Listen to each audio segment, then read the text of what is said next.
Buenas tardes, señoras y señores, bienvenidos al Salón de Grado de nuestro Pabellón de México. Me ha pedido el señor presidente de la Real Academia Sevillana de Ciencias que tuviera la presidencia de este acto. Como saben bien, no me corresponde en absoluto y además no lo sabía, si no de ninguna manera hubiera venido sin corbata y le pido disculpas al señor presidente de la Real Academia. Yo venía porque mi compañero, mi amigo y mi profesor, José Antonio Odriozola Gordon, va a tomar posesión como miembro de la Real Academia y para mí era un honor y un orgullo estar aquí. Resulta que la señora rectora, magnífica, tiene hoy un acto por la tarde y no podía venir, y por aquellas cosas que pasan me ha pedido el señor presidente que yo presidiera, lo cual para mí es todo un honor estar aquí con tantos compañeros y tantas compañeras. Quiero felicitar al profesor Odriozola Gordon y yo ya sin más le doy la palabra al señor presidente de la Real Academia para que dirija el acto y lo lleve a cabo. Bien, muchas gracias. Buenas tardes a todos por acompañarnos en el acto de ingreso de un nuevo académico en la Real Academia Sevillana de Ciencias y, por supuesto, mis palabras primeras tienen que ser de agradecimiento a Miguel Ángel Castro, rector anterior durante 10 años por lo menos, ¿no? Que tiene la amabilidad de acompañarnos aquí hoy y, como decía, la rectora se ha excusado esta tarde, que no podía venir y que en su lugar pues la representara el rector anterior, Miguel Ángel Castro, en el que, por cierto, ya nos ha acompañado en estos eventos, actos similares durante muchos años, durante prácticamente todo su mandato. A fin de cuentas, yo quiero simplemente resaltar la buena relación, la buena comunicación que existe entre las dos instituciones, entre la Universidad de Sevilla y la Real Academia Sevillana de Ciencias, y buena prueba de ello es el acto de hoy, una vez más en las instalaciones que tan generosamente pues siempre nos aportan y nos facilita la Universidad de Sevilla. Bien, empezamos por consiguiente, damos inicio al acto de toma de posesión, de ingreso del doctor José Antonio Odriozola Gordon y propuesto estatutariamente en Junta General celebrada el 11 de noviembre de 2024. Bien, le cedo la palabra, por consiguiente, al secretario de la Real Academia Sevillana de Ciencias, Enrique Fernández Cara, sentado en la mesa, para que dé lectura del extracto del acta correspondiente al punto del orden del día en que se aprobó la citada propuesta. Extracto del acta de la Junta General del 11 de noviembre de 2024. En la sede de la Academia se celebra sesión de la Junta General el 11 de noviembre de 2024 en presencia del presidente y el secretario con el siguiente punto 4 del orden del día. Propuesta de nuevo académico. En este punto se incluye una propuesta. El doctor José Antonio Odriozola Gordon, catedrático de Química Inorgánica de la Universidad de Sevilla y miembro del Instituto de Ciencias de Materiales, Centro Mixto, CSIC, Universidad de Sevilla. La documentación correspondiente ha sido repartida, por lo que procede debatir y, en su caso, votar el ingreso en la Academia. La propuesta es presentada y defendida por el académico Agustín Rodríguez González Felipe, quien destaca sus méritos científicos y académicos y su disposición a colaborar en las actividades de la Academia. En particular, el proponente destaca las aportaciones del candidato a la catálisis heterogénea y sus aplicaciones. Varios de los presentes manifiestan su apoyo. La votación secreta, complementada por los votos emitidos por correo o en diferido, arroja un número de votos favorables suficiente. En consecuencia, queda aprobada la propuesta, lo cual se anuncia que se comunicará de inmediato al interesado. Bien, muchas gracias, señor secretario. A continuación, ruego a los dos académicos más modernos presentes en la sala que tengan a bien acompañar al recitario hasta el estrado y a los asistentes que se pongan en pie para recibir al nuevo académico.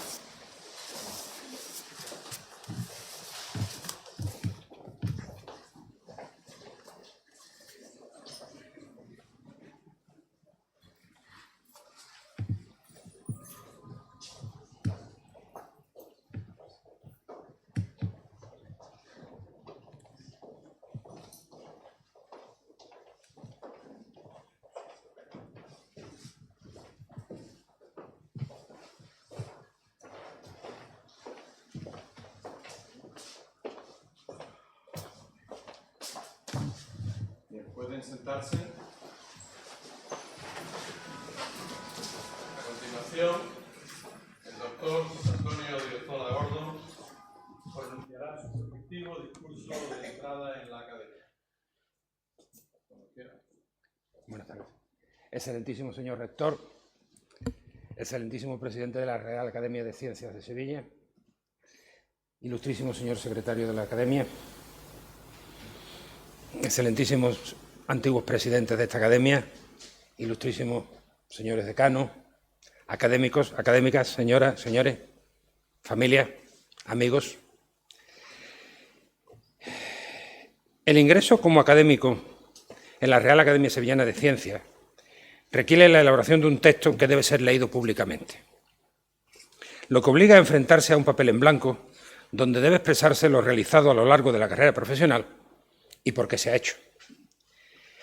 El horror vacui inicial deja paso a una reflexión profunda que pone en contexto no solo la trayectoria profesional, sino la implicación de la familia, los amigos y las instituciones que te han acogido. Por tanto, no puedo comenzar sin analizar por qué y cómo he llegado a este punto. Y lo hago no para poner de manifiesto los logros que en mi carrera profesional haya podido alcanzar, no muy distintos de los de otros colegas, y que además deben compartirse con muchos compañeros de travesía, sino porque todo acto realizado por un individuo responde, lo quiera o no, a una premisa filosófica. La biblioteca que atesoraba mi padre, y hoy guardo yo con orgullo, contenía textos aparentemente imposibles de encontrar en aquella España de mi adolescencia. Les mythes de Sisyphe de Camus, En busca del pasado de Teilhard de Chardin, La vida de Jesús de Renan, El diablo de Papini o Un mundo feliz de Huxley, entre otros muchos de filosofía, ensayo, teatro, novela, poesía. El colegio te proporciona formación técnica. Debo agradecer el buen trabajo de los padres escolapios y el trato de los profesores, unas veces con guantes de seda y otras con puño de hierro, ayuda a forjar el carácter, en mi caso con un punto de rebeldía ante la injusticia. Sin embargo, si estoy hoy aquí leyendo este discurso, es por las enseñanzas recibidas en el hogar, la rebeldía ante las imposiciones, la perseverancia en la consecución de los objetivos, sea cuales sean los obstáculos que haya que superar, el sentido de la justicia y la libertad aprendidos del comportamiento de mis padres, la capacidad de valorar los logros de los demás y la resiliencia que me enseñó mi abuela Carmen, la imagen republicana de mi abuelo Modesto, un recuerdo que nunca existió. Las personas mueren, pero las ideas perviven.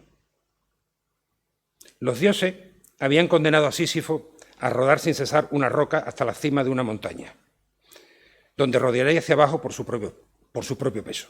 Habían pensado, con cierta razón, que no hay castigo más terrible que el trabajo inútil y sin esperanza. Hemos comprendido que Sísifo es el héroe absurdo. Lo es tanto por sus pasiones como por su tormento.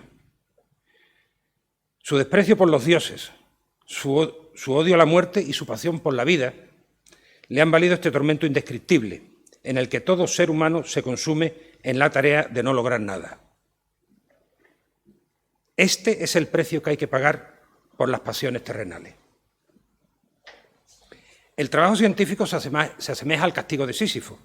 La pasión por la verdad te hace subir sin cesar en la montaña del conocimiento para descubrir que tus propios avances generan dudas sobre la supuesta verdad alcanzada. Y debes comenzar de nuevo.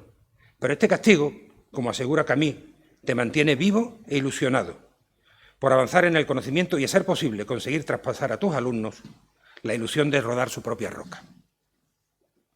Juan Luis Vives, filósofo, humanista y pedagogo, cuestiona la muy extendida cita atribuida a Bernardo de Chartres, Nani gigantum humeris incidentes.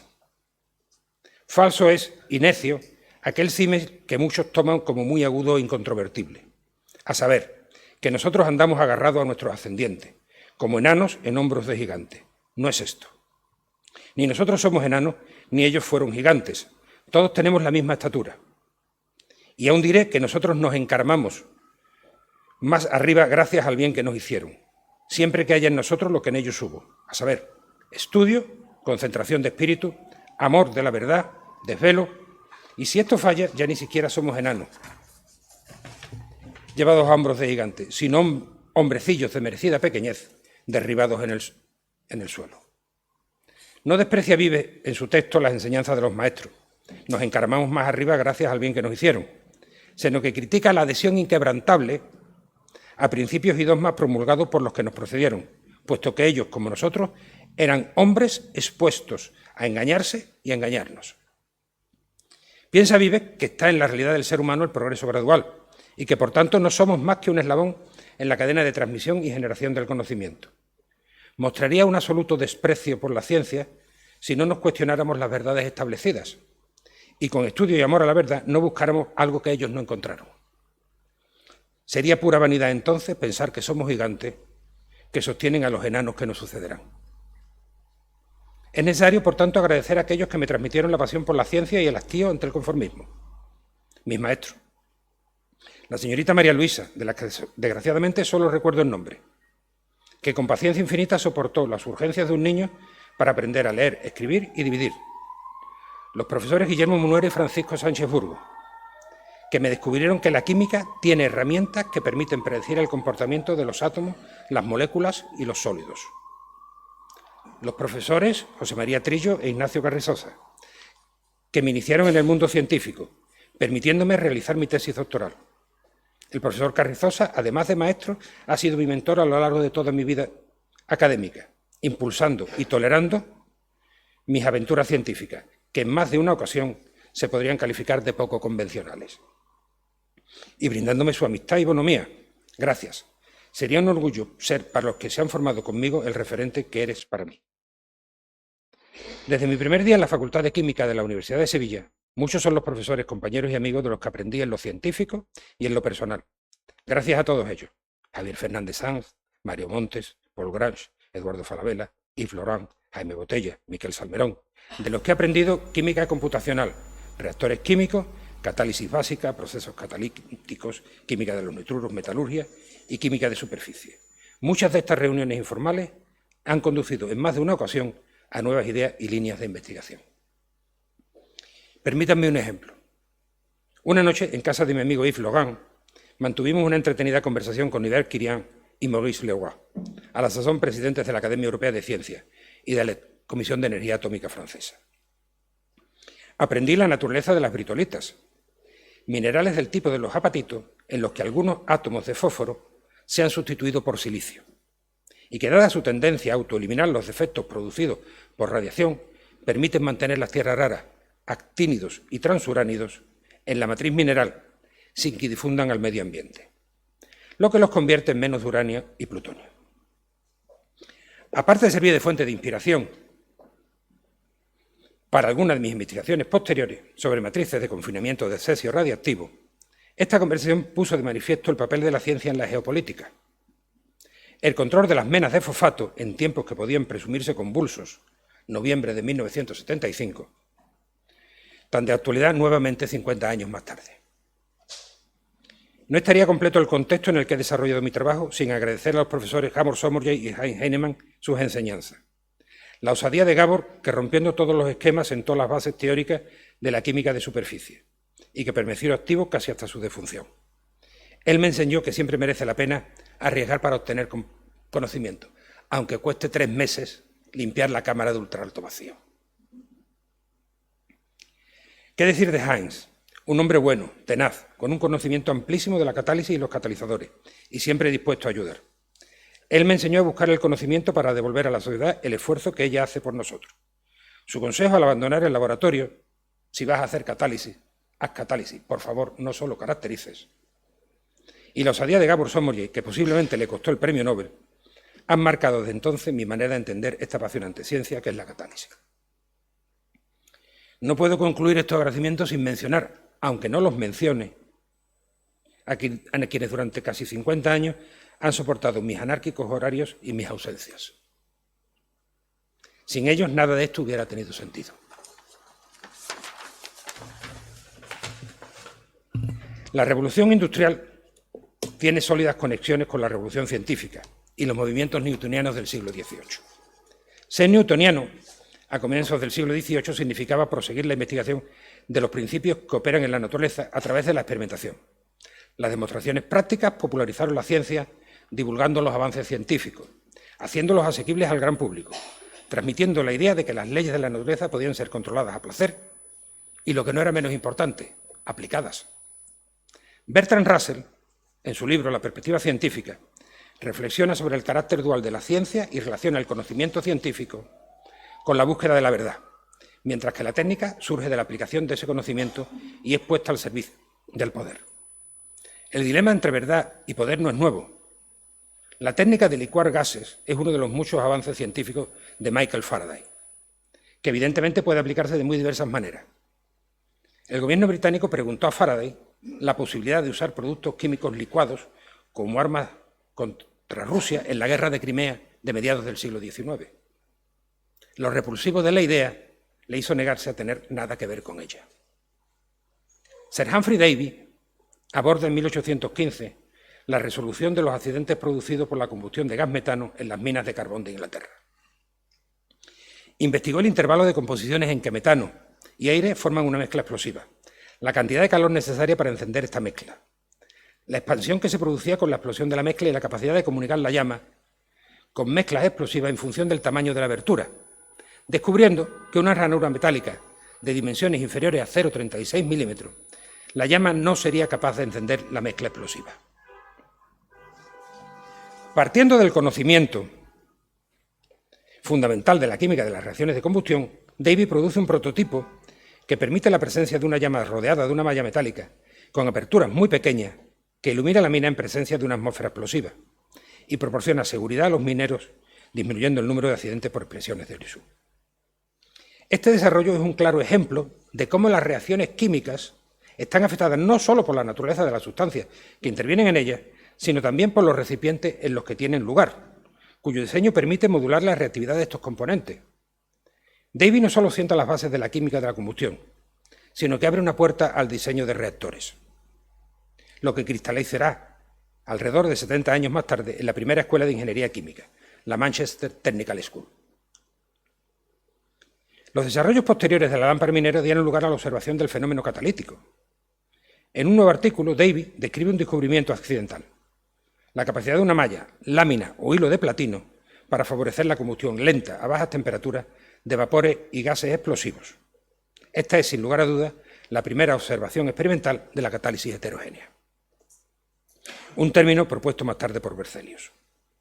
Permítame, en estos tiempos nuevamente convulsos, un pensamiento utópico, y que resalte las palabras pronunciadas por Sir Humphrey Davy, justificando su renuncia a patentar la lámpara minera. Mi querido amigo, nunca pensé en tal cosa. Mi único objetivo era servir a la causa de la humanidad, y si lo he logrado, me siento ampliamente recompensado con la gratificante reflexión de haberlo hecho. Una mayor riqueza no podría aumentar ni mi fama ni mi felicidad. Sin duda podría permitirme poner 4 caballos en mi carruaje, pero ¿de qué me serviría que dijeran: Sir Humphrey conduce con 4? El desarrollo tecnológico y socioeconómico de los países industrializados ha pivotado en el desarrollo de catalizadores y procesos catalíticos, que han permitido el desarrollo de tecnologías eficientes para la producción de combustibles, productos farmacéuticos o fertilizantes, entre otros. La síntesis de amoníaco, mediante el proceso Haber-Bosch, es posible gracias al desarrollo de catalizadores de hierro que permiten la activación de la molécula de nitrógeno. Aunque Haber sabía que se podían alcanzar conversiones elevadas, no disponía de los catalizadores adecuados ni de los reactores capaces de soportar tan altas presiones, lo que impone la necesidad de desplazar el equilibrio termodinámico. Los desarrollos posteriores de Bosch, resolviendo estos problemas, permitieron abrir un nuevo camino, transitando en la frontera entre la química y la ingeniería química. La importancia de este desarrollo no debe medirse por su impacto económico, sino por permitir que el número de seres humanos alimentados por hectárea arable más que se duplique. Sin embargo, no resulta baladí recordar que el primer uso de la patente de Haber, un científico profundamente nacionalista, fue la producción de nitrato para su utilización en explosivos durante la Primera Guerra Mundial. Desafortunadamente, no todos los científicos tienen la altura de miras de Davy y Faraday. Es evidente que la investigación científica requiere un aporte económico fuera del alcance del científico. cuyas investigaciones dependen de la financiación de organismos supranacionales, estados o compañías industriales que proporcionan los cuantiosos fondos que cada avance científico-técnico requiere. En un mundo angustiado por la posibilidad de una tercera guerra mundial, que pudiera suponer la aniquilación de la vida en el planeta, dada la proliferación de armas nucleares, Bertrand Russell escribió: «El conocimiento es poder, pero lo es tanto para lo bueno como lo malo. Por tanto, a menos que la humanidad aumente su sabiduría tanto como su conocimiento, un mayor conocimiento conducirá a un mayor sufrimiento». Conviene, en consecuencia, recordar el inicio de la reciente Declaración de Milán acerca del papel de la ciencia en los retos globales. No es mi intención replicar dicha declaración, solo hacer hincapié en el inicio de esta, que pone de manifiesto que poco hemos cambiado desde los tiempos de Davy y Faraday, y enfatiza la necesidad de comportamientos éticos. Es cada vez más urgente fortalecer la ciencia ética y financieramente, y reafirmar nuestra dedicación a valores perdurables, como la paz, la libertad, la seguridad, la dignidad humana, el desarrollo sostenible, la protección del medio ambiente, el progreso científico y tecnológico, así como la lucha contra la exclusión social y la discriminación. La Declaración de Milán no deja de ser un corolario de los Objetivos del Desarrollo Sostenible, elaborados por Naciones Unidas en 2015 y destinados a reducir las desigualdades, poner fin a la pobreza y hacer frente al cambio climático. Una declaración que intenta ligar el desarrollo científico-técnico a la sostenibilidad, entendida como nexo de factores sociales, económicos y ambientales. La sociedad evoluciona con el tiempo y así lo hacen los problemas y ambiciones de los seres humanos que la constituyen. El hambre, la guerra, la salud son tópicos recurrentes en la historia de la humanidad. Sin embargo, la humanidad enfrenta en la actualidad un desafío que nunca se había planteado: un cambio climático global antropogénico que podría acabar con buena parte de las especies que habitan nuestro planeta, incluida la nuestra. Aunque no puede asegurarse, parece existir una correlación entre la evolución del clima y el auge y caída de reinos e imperios en la antigüedad. Harper, en su análisis de la caída de la Roma imperial, escribe: «El clima es un inyector de hambrunas que puede impulsar movimientos de personas que propagan enfermedades. Asimismo, puede alterar los inestables equilibrios ecológicos que a veces controlan la reproducción de vectores de enfermedades como roedores o mosquitos». La elección entre ciencia básica y ciencia aplicada es un aparente dilema, en mi opinión falaz, que frecuentemente se plantea al abordar investigaciones científicas en el marco universitario. Desde el inicio de los tiempos, el desarrollo científico solo ha sido posible desde la observación y experimentación. Se puede alegar serendipia en el inicio de la fermentación alcohólica, pero desde la evidencia de la producción de una bebida fermentada a partir de arroz, miel y frutas hasta nuestros días, la producción de vinos y cervezas se ha basado en la observación y experimentación de los procesos responsables del proceso de fermentación. Un ejemplo de cómo el conocimiento altera el proceso tecnológico es la producción de jabón, otro proceso catalítico casi tan antiguo como la fermentación. La base de este proceso es la hidrólisis, catalizada por bases de los ésteres de los ácidos grasos. El catalizador, una solución acuosa resultante del lavado de ceniza tras la combustión de plantas halófilas. La síntesis de ácidos y álcalis minerales por Hebel en el siglo IX supone una revolución en la industria del vidrio y el jabón, al propiciar la sustitución de las cenizas, álcali en árabe, por álcalis minerales. La catálisis es utilizada por la humanidad desde la protohistoria, ya que forma parte fundamental de los procesos de elaboración de bebidas alcohólicas, jabones y detergentes. Es un pilar fundamental de la industria química actual y está destinada a tener una posición de privilegio en los desarrollos científico-tecnológicos que pretenden evitar el desastre climático. Estos ejemplos evidencian la dependencia de la sociedad de los productos industriales con la consiguiente demanda de materias primas y energía. El ingente aumento de bienes y servicios puestos a disposición de la sociedad desde el inicio de la revolución industrial se ha sustentado en la disponibilidad de energía fósil, abundante y barata, lo que nos ha conducido a un aumento exponencial de las emisiones de dióxido de carbono con el consiguiente aumento de la temperatura del planeta. A pesar de las grandilocuentes manifestaciones de compromiso con la solución de este problema, las emisiones de CO2 y, por tanto, la temperatura global del planeta no dejan de aumentar. La industria química se enfrenta a un reto descomunal, el suministro de productos a una población en continuo crecimiento, sin contribuir a la acumulación de residuos, polución o emisiones de CO2. El mantenimiento de la ecosfera, por tanto, demanda un aumento de la eficiencia de los procesos productivos, siendo la solución más obvia el desarrollo de nuevos procesos en los que las materias primas se transformen con mayores conversiones y selectivamente a los productos deseados, eliminando subproductos inútiles y o perniciosos para la ecosfera. Es Berzelius en el siglo XIX el que define el concepto de catálisis como reacciones que se aceleran por sustancias que permanecen inalteradas tras la reacción. Pero no es hasta 50 años más tarde que se define el catalizador. Armstrong reflexiona sobre la química de los compuestos de carbono, concretamente las condensaciones aldólicas, preguntándose por las cantidades mínimas de sustancias capaces de inducir cambios en la reacción, a las que decide llamar catalizadores, haciendo hincapié en la necesidad de su estudio. Esta afirmación supone de una parte una obviedad. La sustancia que permanece inalterada es el catalizador, y de otra la relevancia del catalizador requiere que sea objeto de una investigación en sí mismo. No debe traducirse esta lectura en una relación de hitos relevantes de la historia de la catálisis, pero esta no tendría condición de ciencia sin los trabajos de Landwehr, que describe la catálisis heterogénea como una obra de teatro que ocurre en la superficie de los sólidos y actuando las mismas fuerzas químicas que mantienen unidas moléculas y sólidos.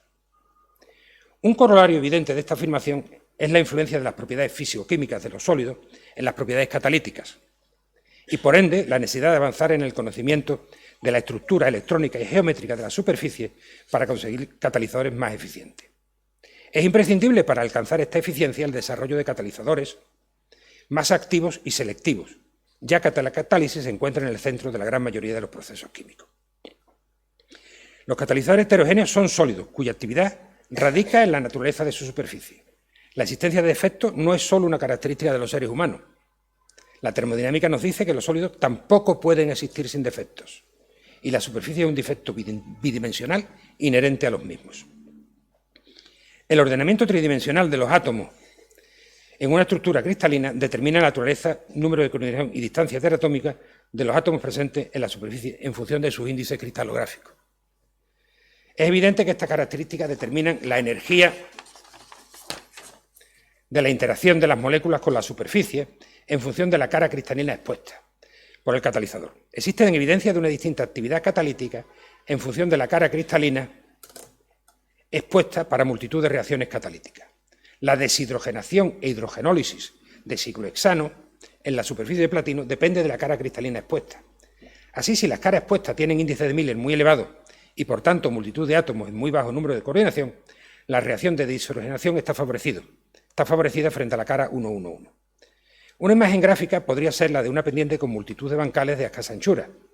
Por el contrario, la hidrogenólisis se favorece en caras que presentan átomos de platino con un mayor número de coordinación.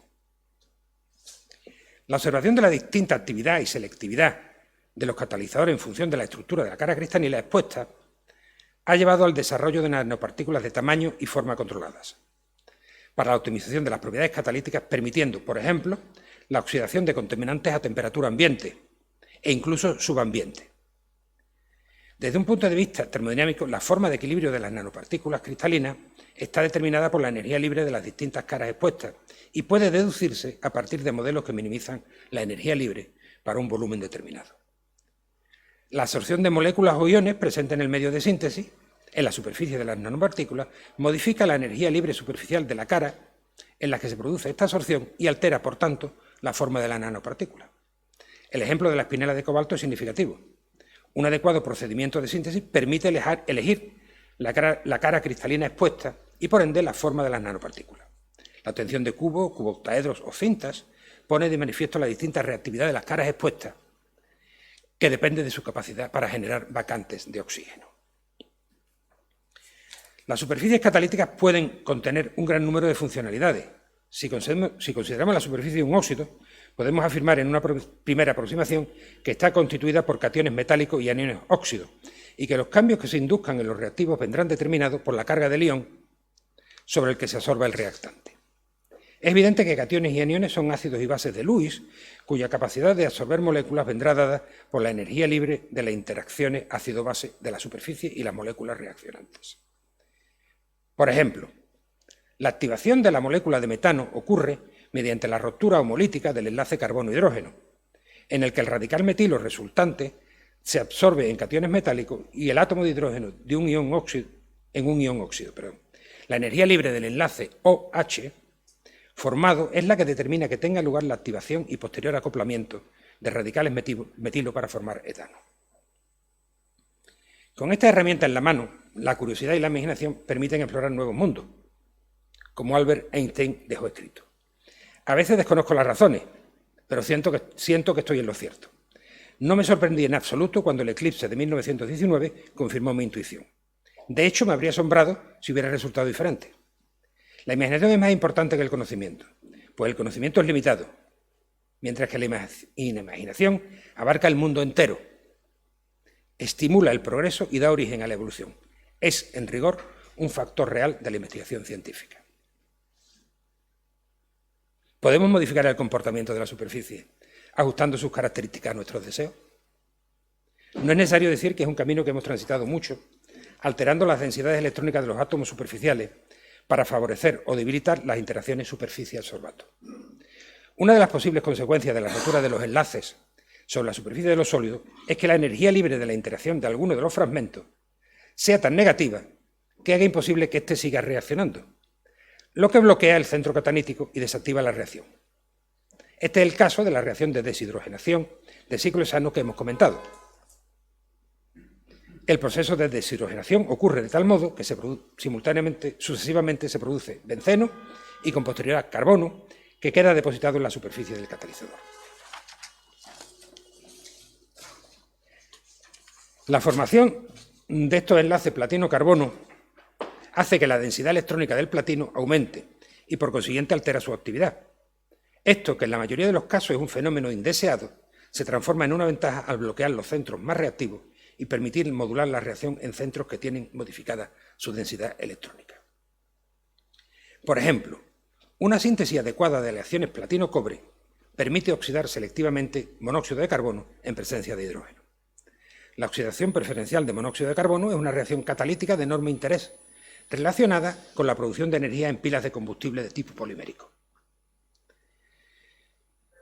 El monóxido de carbono, incluso en cantidades ridículas, algunos fabricantes hablan de partes por billón,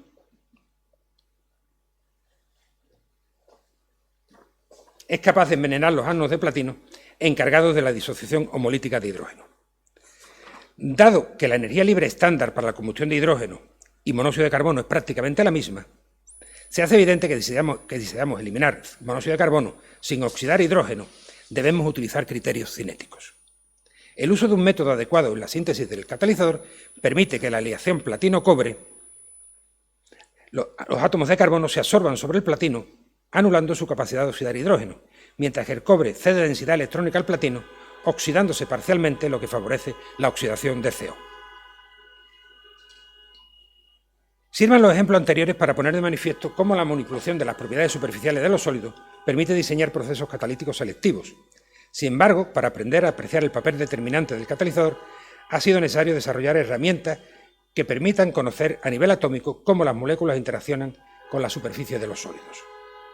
El trabajo de científicos pioneros como Gabor Somogy ha proporcionado herramientas para el análisis de la superficie de los catalizadores a nivel atómico, las técnicas operando que permiten el seguimiento de la especie absorbida en el curso de la reacción y el desarrollo exponencial que han experimentado los métodos in silico.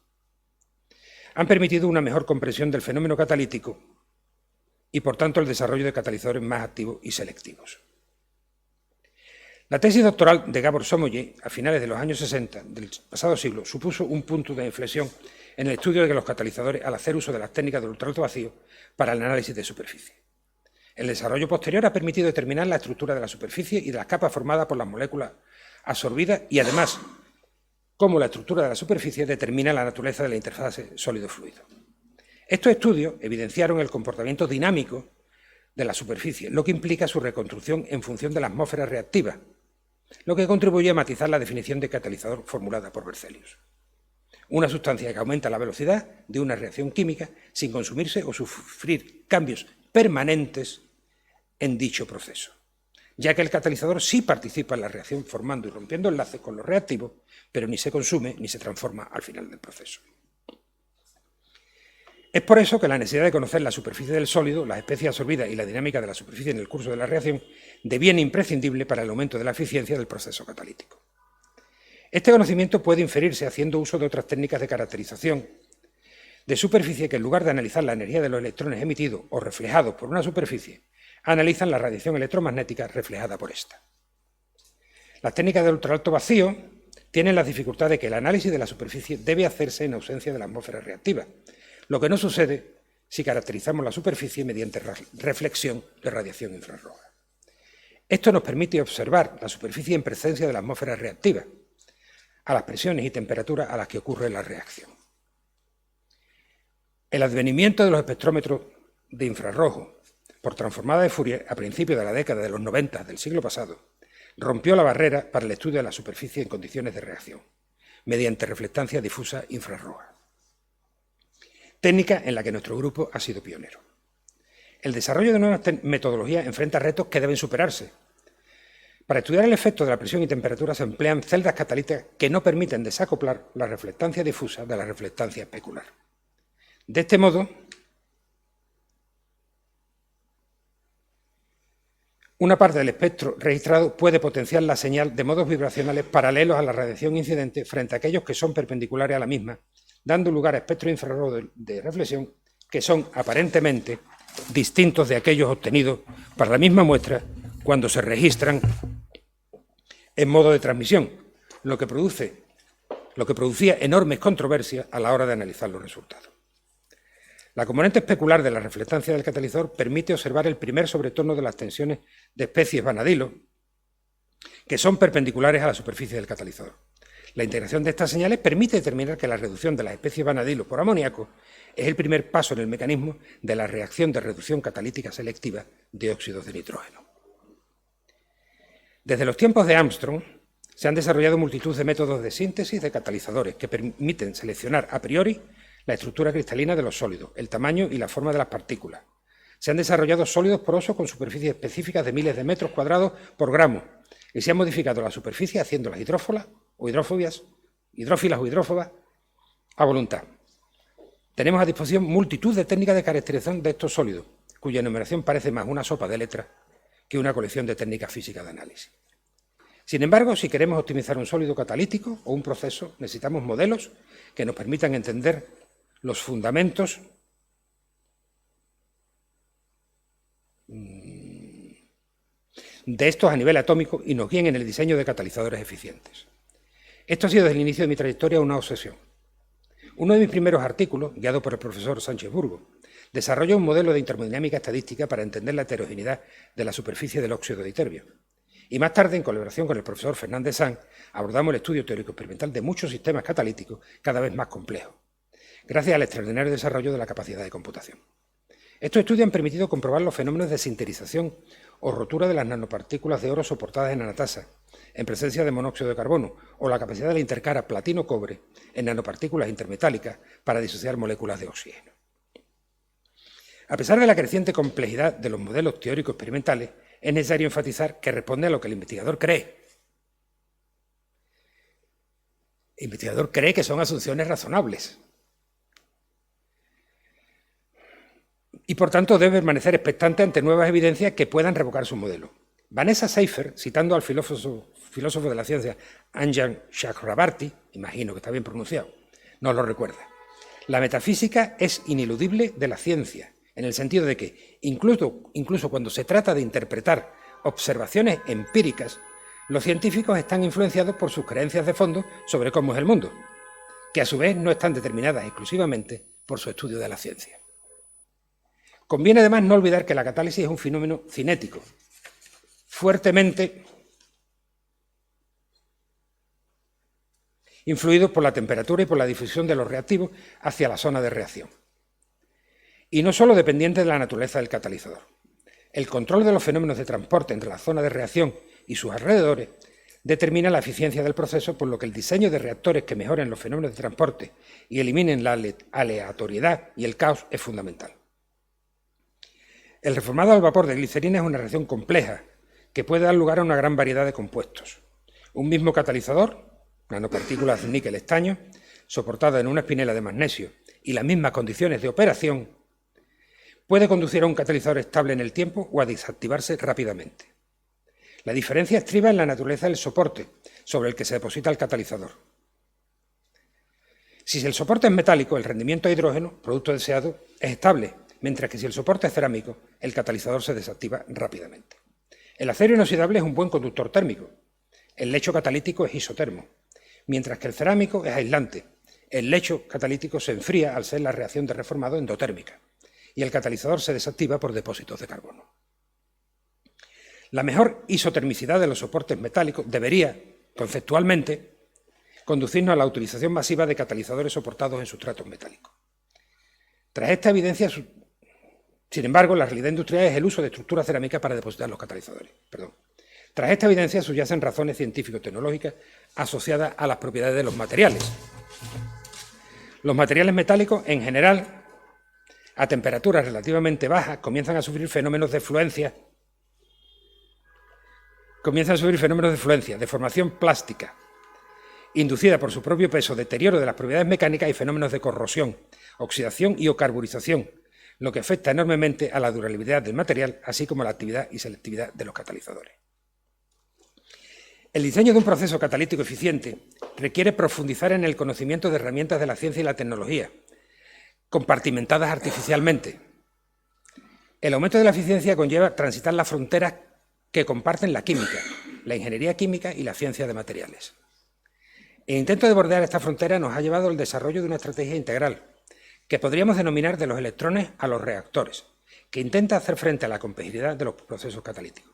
Esta estrategia se basa en tres pilares fundamentales: la síntesis de catalizadores para adaptar la funcionalidad desde la superficie a cada proceso catalítico, la comprensión a nivel molecular de las interacciones superficie-fase gaseosa, mediante la caracterización in silico y operando de la superficie del catalizador en condiciones de trabajo, y la ingeniería de reacciones para superar las propiedades de transporte e intensificar los procesos.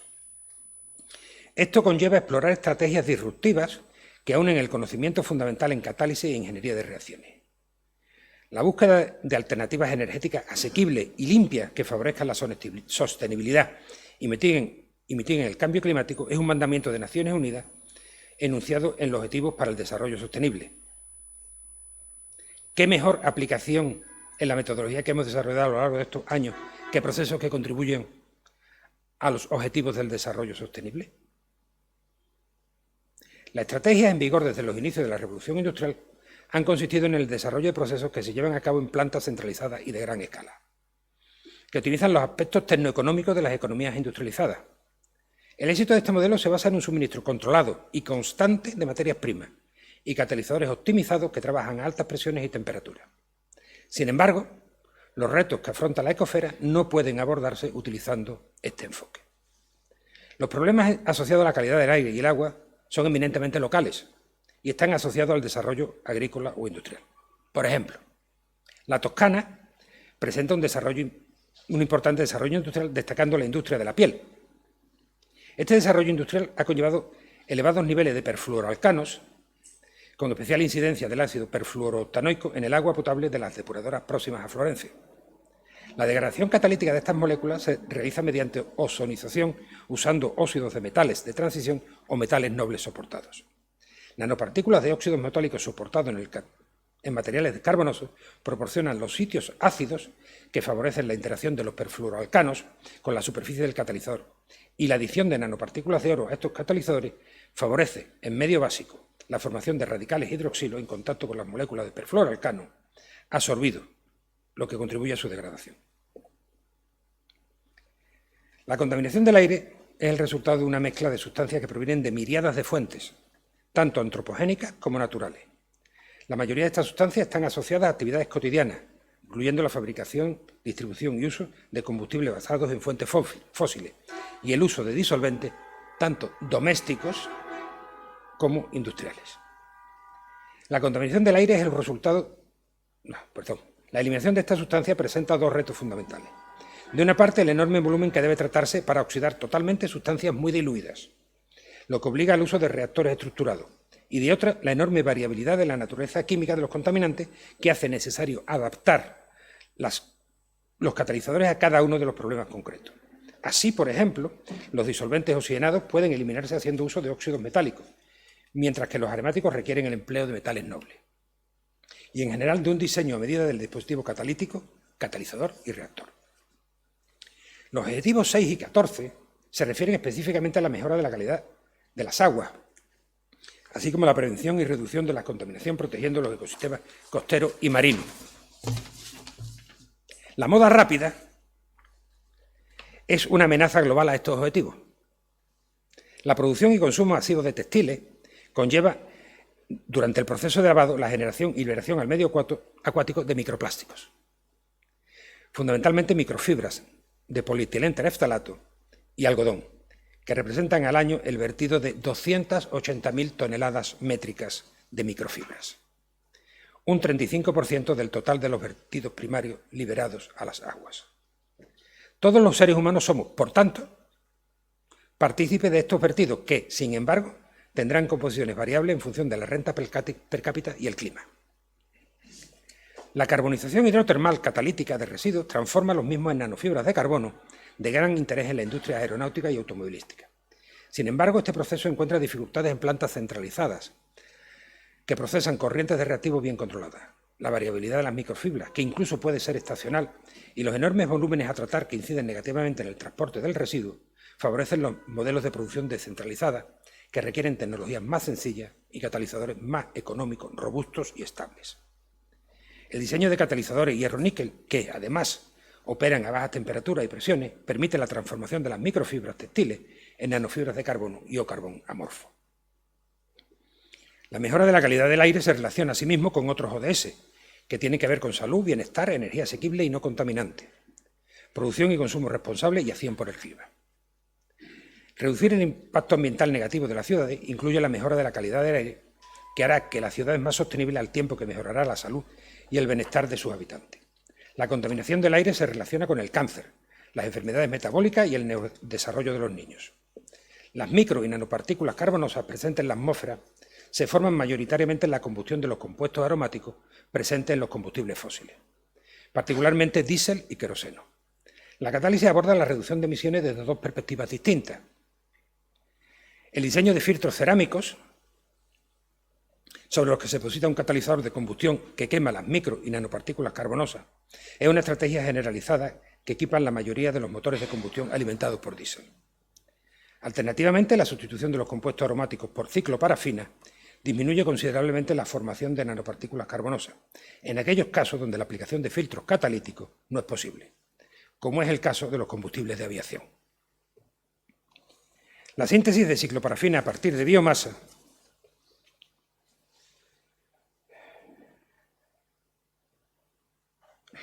mediante un proceso sostenible permite disminuir la emisión de nanopartículas carbonosas.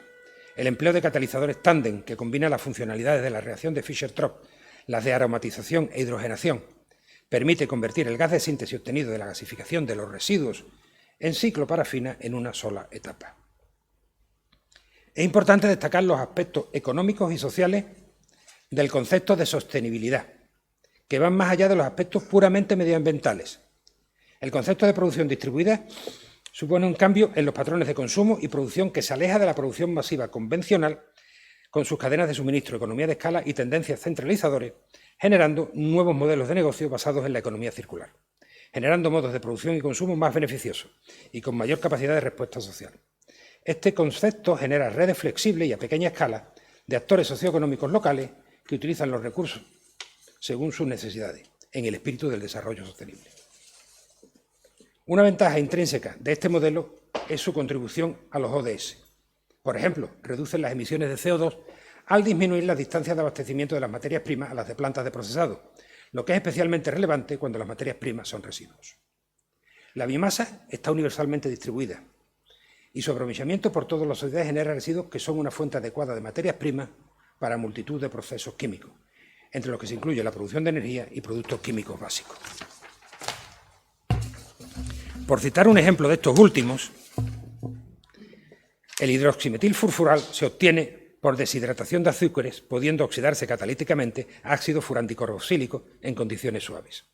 A partir de él se obtiene el polietilenfuranoato, un polímero biodegradable que sustituye al polietilén-tereftalato. En este proceso, el tamaño de partículas de oro es determinante en la selectividad a furán dicarboxílico. Sin embargo, los procesos optimizados de la economía de escala no son directamente trasladables a plantas de menor dimensión, donde es necesario intensificar los procesos y aplicar otras aproximaciones, generando nuevos retos a los procesos catalíticos establecidos.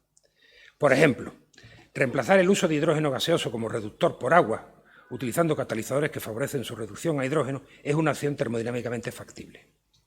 El reformado en fase acuosa de biomasa para producir óxidos de carbono o hidrógeno utilizando catalizadores de rutenio permite proporcionar la materia prima, gas de síntesis, para la producción de biocombustible. Las reacciones de deshidroxigenación de bioaceites, un líquido que se obtiene por pirólisis de biomasa muy corrosivo y con un elevado contenido en oxígeno, requiere en plantas convencionales hidrógeno gaseoso a presiones de alrededor de 100 atmósferas y 400 grados centígrados. Sin embargo, es factible la reacción catalítica de desoxigenación empleando agua, cuya reducción in situ a hidrógeno, acoplada a la reacción de desoxigenación a temperaturas moderadas y presión autógena, es termodinámicamente factible. La biomasa, al ser accesible para todas las sociedades, independientemente de su nivel de desarrollo, es una fuente de recurso universal que permite el acceso a la energía y productos de valor añadido, aunando beneficios sociales y viabilidad económica. En este sentido, la biomasa puede transformarse directamente en combustibles sintéticos a través de procesos de pirólisis y de deshidroxigenación posterior o de gasificación y posterior síntesis de Fischer-Tropsch, en vectores energéticos mediante procesos de craqueo o gasificación de la biomasa y posterior eliminación catalítica del monóxido de carbono. Estos son los procesos a los que he dedicado gran parte de los esfuerzos de las últimas décadas.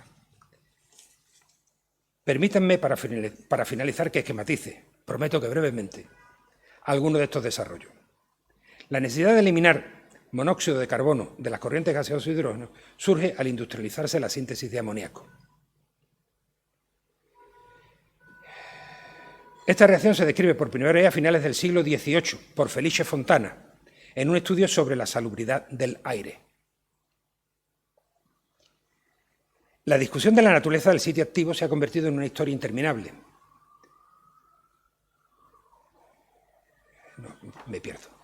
En la que la fase activa, soporte o intercara se diseñan tratando de elucidar la naturaleza del sitio activo en esta reacción.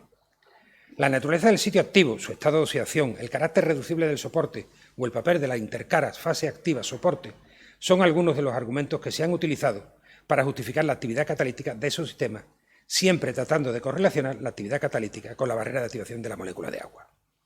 Sin embargo, para que una reacción catalítica tenga lugar debe cumplirse que los reactivos se encuentren absorbidos en la superficie del catalizador, siendo la velocidad de reacción proporcional a la concentración de esto en la superficie del catalizador. La molécula de agua puede absorberse en platino, pero la interacción es tan débil que se produce la desorción a temperaturas demasiado bajas para que pueda activarse. La interacción de la molécula de agua con la superficie de óxidos metálicos es más fuerte y puede encontrarse agua absorbida en forma molecular o disociada a temperaturas a las que ocurre la reacción. La ley de velocidad nos muestra que esta depende no solo de la energía de activación, sino también de la concentración superficial de agua. La construcción de una hipótesis de trabajo surge como respuesta a la pregunta: ¿seríamos capaces de aumentar la actividad catalítica si mezclamos nuestro catalizador con un sólido específicamente diseñado para favorecer la movilidad de las moléculas de agua? Los pirocloros son estructuras cristalinas que se caracterizan por su conductividad iónica y, en el caso de los formados por circonio y europio, favorecen la movilidad protónica. Los catalizadores tándem formados por estos conductores protónicos y el catalizador del platino presentan un aumento de la actividad catalítica con respecto a los catalizadores convencionales. El fosfato de cerio presenta dos formas cristalinas, una hexagonal, rhabdófano, y una monoclínica, tipo monacita. En la fase hexagonal, los átomos de hidrógeno forman una serie de canales abiertos a lo largo del eje hexagonal, en los que se alojan moléculas de agua. Esta estructura se transforma fácilmente en la monoclínica anhidra a temperaturas superiores a 400 grados.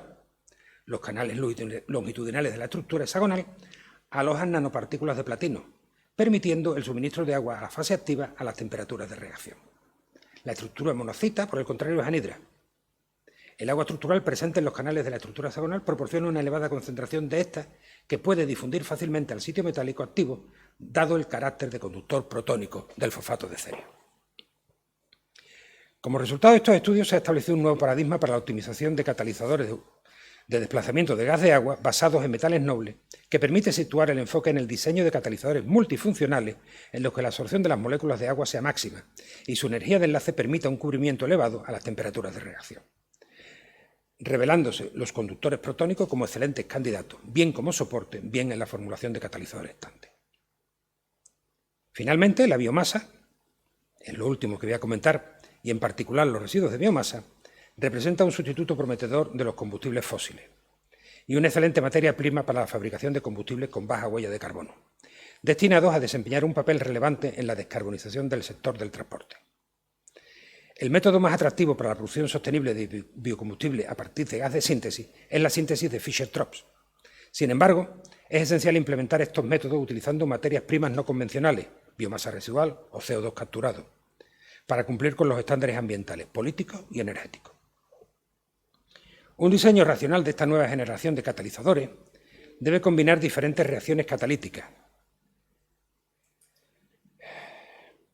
Por ejemplo, desplazamiento inverso del gas de agua, reacción de Fischer-Tropsch, hidrocraqueo, lo que requiere un control exhaustivo de la termodinámica y la cinética de los catalizadores involucrados, así como el diseño de nuevas plantas adaptadas a las demandas de estos catalizadores.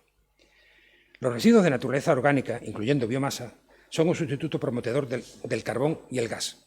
El procesamiento depende de su composición, pero en general es necesario descomponer las cadenas poliméricas que la componen mediante métodos tanto químicos, gasificación, pirólisis, como biológicos, digestión. Tras un tratamiento se obtienen biogás de síntesis, una mezcla de CO, CO2 e hidrógeno, y para formular un buen combustible son necesarias las isoparfinas, compuestos aromáticos, cicloparfinas y otros aditivos. Para conseguir estos compuestos en una sola etapa e impedir el crecimiento de la cadena hidrocarbonada con formación de cera, es necesario introducir centros ácidos de Lewis y Brønsted que den lugar a reacciones de aromatización, isomerización y craqueo. Las zeolitas son excelentes candidatas para realizar estas funciones, pero es necesario controlar la topología y la acidez a través de las relaciones silicio-aluminio, mientras que los catalizadores basados en hierro permiten la síntesis de olefina y parafina. Al añadir cobre y potasio al catalizador de hierro, se acelera la reacción del desplazamiento inverso del gas de agua y se mejora el procesamiento del dióxido de carbono. La adición de zeolita modifica la distribución de productos rompiendo la distribución de Anders-Schuflori, generando una distribución de productos más estrecha, rica en aromáticos y naftenos. La reacción de Fischer-Tropsch se desenvuelve en un amplio espacio multidimensional de condiciones de reacción que abarca presión, temperatura, tiempo de contacto y tiempo de reacción para alimentaciones de monóxido de carbono, dióxido de carbono y sus mezclas. Para encontrar las condiciones que maximizan la selectividad y la conversión de líquido, mientras se minimiza la desactivación del catalizador, los modelos de aprendizaje automático permiten encontrar condiciones experimentales que a través de métodos convencionales sería difícil encontrar. Aunque el catalizador tándem así sintetizado produce selectivamente hidrocarburos líquidos en el rango C8-C16 que cumplen con los estándares para combustible de aviación sostenible a partir de dióxido de carbono en una sola etapa, el modelo ha permitido seleccionar conducciones para producir gasolinas o diésel. Asimismo, es posible sintetizar selectivamente hidrocarburos aromáticos a partir de fuentes renovables. La combinación de un sistema racional de síntesis permite el diseño de catalizadores tándem multifuncionales, unido a la implementación de técnicas de aprendizaje automático, metodología destinada a romper barreras. Conduce a sistemas catalíticos robustos y flexibles, capaces de procesar materias primas muy variadas para la obtención de una amplia gama de combustible líquido. Quiero terminar con un pequeño corolario, prometo que muy breve, que resume mi pensamiento y mi trabajo a lo largo de estos años. La catálisis rompe las barreras que circundan las disciplinas tradicionales, excesivamente compartimentadas, cada una de ellas con un lenguaje esotérico propio, ya que requiere conocimientos de química, física, ciencia de materia e ingeniería y, en algún caso, dados los componentes éticos, ciencias sociales. Este compendio, que rememora el ideal renacentista, es evidente que no es abordable individualmente, dada la amplitud de los conocimientos científico-tecnológicos actuales, que impide abordar con rigor todas estas materias. Es por ello por lo que los logros que los ilustres miembros de la Academia hayan podido ver en mí no son más que el fruto del esfuerzo compartido con mis maestros, mis alumnos y mis amigos. Solo puedo decir gracias. Entre todos hemos intentado contribuir al desarrollo de esta ciencia apasionante, que es la catálisis, y en la medida de lo posible devolver a la sociedad parte de la confianza que ha depositado en nosotros, en forma de procesos que ayuden al desarrollo sostenible. No quisiera acabar sin demandar su benevolencia por el punto jacobino de este ejercicio, hasta cierto punto enciclopédico, en el que he pretendido exponer mi visión de la catálisis heterogénea y su papel en los retos que la sociedad afronta hoy. Para los retos del mañana, deseo fervientemente que los que van a seguir esta senda se cuestionen las verdades que nosotros hemos establecido, refuten nuestros errores y se sientan libres para establecer nuevas verdades que permitan el avance de la ciencia en beneficio de la sociedad y la ecosfera. He dicho.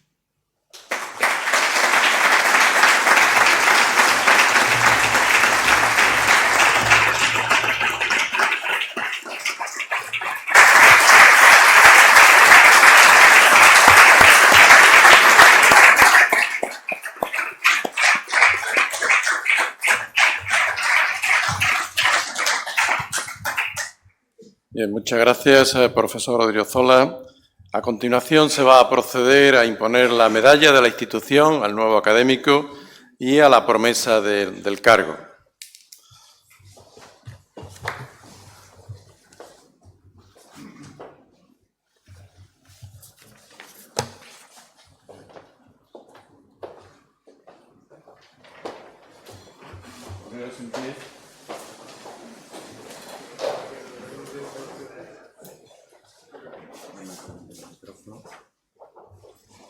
En nombre de Su Majestad el Rey, don Felipe VI, y por el poder que me otorga en la Academia, tengo el privilegio de nombrarle académico de número de esta Real Academia Sevillana de Ciencias.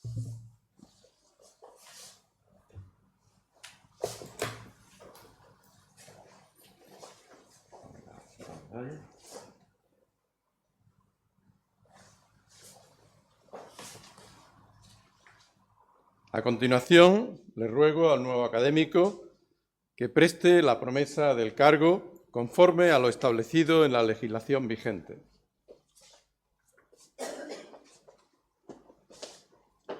Prometo, por mi conciencia y honor, hacer cumplir fielmente las obligaciones de académico de número de la Real Academia Sevillana de Ciencias, con lealtad a Su Majestad el Rey, y guardar y hacer guardar la Constitución como norma fundamental del Estado y el Estatuto de Autonomía.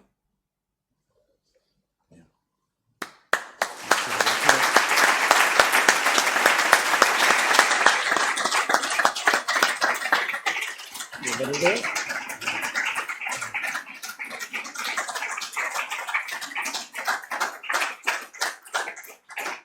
A continuación, ruego al nuevo académico que abrace a los demás miembros de esta Real Academia y que se sirva a ocupar el sitio que le corresponde entre los académicos y académicas. Voy a empezar con el secretario. Voy a saludar al rector también.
Bien, pueden sentarse.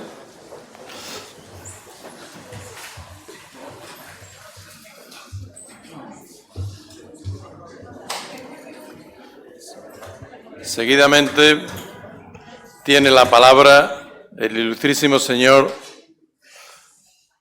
don Francisco Sánchez Burgos para que, en nombre de la Academia, conteste al discurso del recipiendario.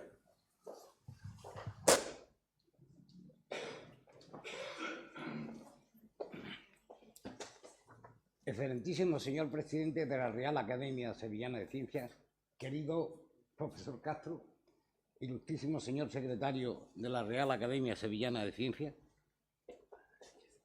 ¿Qué? Tienes apagado el micrófono. Ah, pues sigue apagado. Es que estaba apagado ya. ¿Ya funciona o no? Sí, sí. Bien.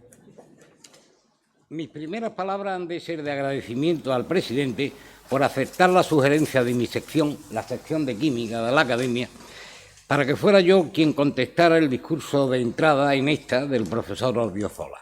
Yo fui su profesor, como él ha mencionado, y como también ha indicado, publicamos juntos uno de sus primeros trabajos. Con él ya son dos mis antiguos alumnos, miembros de la Academia, que publicaron conmigo sus primeros trabajos.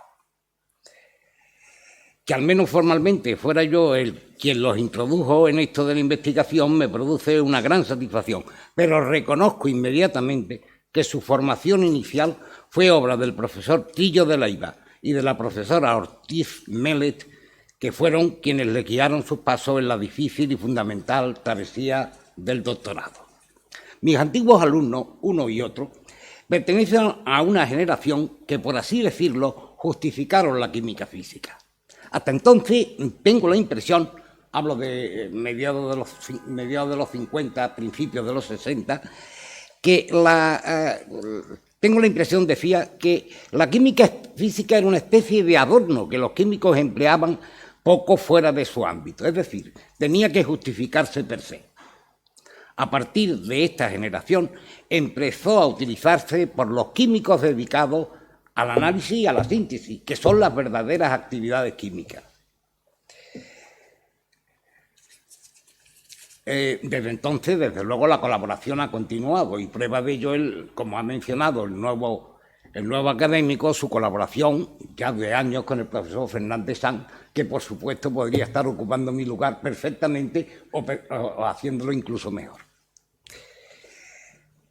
También agradezco al profesor Odriozola que haya entregado su discurso en tiempo y forma. Es decir, que no haya sobrepasado el tiempo que la Academia le concedió para su preparación. Pensarán ustedes, y me dirijo a los presentes que no forman parte de la Academia, que no ha hecho más que cumplir con su obligación. Sucede a veces que esto de actuar como se debe se convierte en algo raro y contrario a lo habitual. Y es que vivimos tiempos en los que puede decirse lo que señaló Bertolt Brecht. ¿Qué tiempo en los que es preciso señalar lo obvio? Pues bien, señalemos lo obvio. Y es esto que cuando alguien es elegido académico, la Academia establece con él o ella una cita a un año vista. Y llegar a tiempo a la cita es cortesía. Y es su cortesía la que estoy agradeciendo al profesor Odriozola. Llegar tarde a una cita es sin duda una descortesía, en este caso hacia la Academia, salvo que surjan circunstancias de fuerza mayor, de verdadera fuerza mayor. Pero entro ya en mi discurso de contestación. Y para los que lo ignoren diré que este discurso no es una laudatio del nuevo académico. No se trata, pues, de que yo resalte sus méritos, que los tiene y muchos. Esos méritos fueron ya examinados cuidadosamente, primero por los académicos que lo propusimos para formar parte de nuestra corporación, y después por la Junta General, que, como ha dicho el secretario, aprobó la propuesta. Mi papel en este caso es contestar las palabras del académico entrante, y contestar no significa aquí responder a ninguna pregunta que, por otra parte, él no ha formulado. Contestar aquí significa objetar, refutar y poner de relieve sus fallos si los hubiera. Eso, como ustedes comprenderán, ponen en una situación difícil a cualquiera que tenga que hacer un discurso de contestación, porque ¿qué hacer si el discurso nos pareciera inadecuado? Por otra parte, también es difícil contestar a alguien cuando uno sabe que el protocolo no le permite contestarme.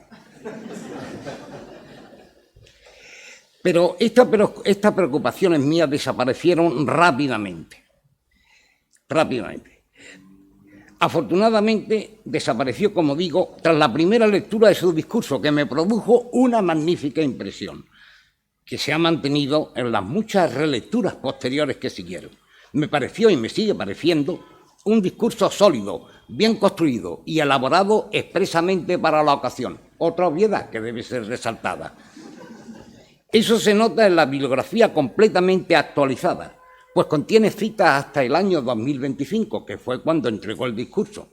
Además, aunque no en lo que nos has expuesto hoy, las figuras y tablas del ejemplar de la memoria están todas en español, el mismo idioma en que está escrito el discurso, lo cual demuestra que no procede de un corta y pega de otras ponencias o conferencias impartidas anteriormente.